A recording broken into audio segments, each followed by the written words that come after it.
how have things been going with remote learning? And what sort of components have come into play, whether it's electronic devices and e-learning or workbooks and packets, the hard copy stuff that you're sending home with students? Once we moved to online testing, a lot of the districts already started preparing, in the districts in terms of technology, in terms of providing students with Chromebooks, moving to a one-to-one, idea. And so a lot of our middle school and high school kids were already utilizing things like Google Classroom, which has continued as we've continued this process. So things like that in terms of the middle school and high school, that was pretty easy to adapt to because most of our students and most of our teachers were already ready for that.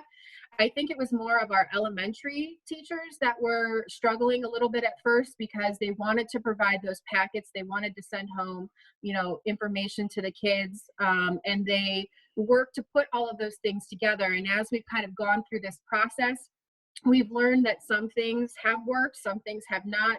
Some districts have kind of tried something else. A lot of them maybe were providing just packets before. Some of them have moved to online pieces where they've actually had their elementary students come to the buildings and receive Chromebooks that they had there at the buildings. And then they're posting things, online for the students to complete. So I think all of the districts are doing a good job of providing a variety of ways that the students can get access to the materials. They are posted online. A lot of districts are utilizing their social media pages, Facebook pages. They're providing updates through that.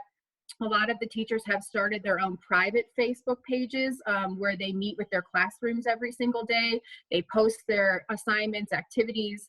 And then we've got those situations where, those families don't have access to those materials or things like Facebook or the internet. And I know a lot of the districts put out a survey asking, do you have internet access at home? Do you have a laptop at home? Do you have a computer at home? So they've made those adjustments that way. So they know if there are students that don't have those materials or don't have that capability of getting online, then packets are being sent to them or delivered to them, or making sure that everybody has what they need. What ballpark percentage of the student body would you say falls into that digital divide where they don't either have internet access or the hardware required to access the lessons, or a combination of both?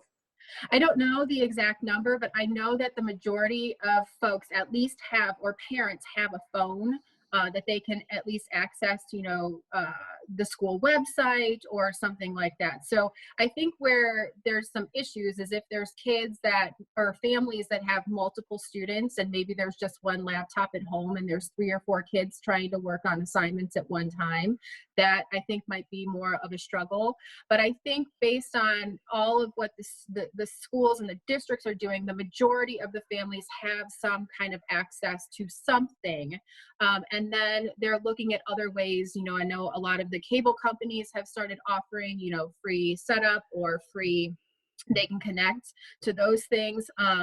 Hotspots have become something that people have talked about. We've even had discussions about even a bus possibility of becoming a hotspot where students could come to the parking lot and then use the hotspot or the Wi-Fi to kind of download assignments onto their computer or, something like that, so they have it for later.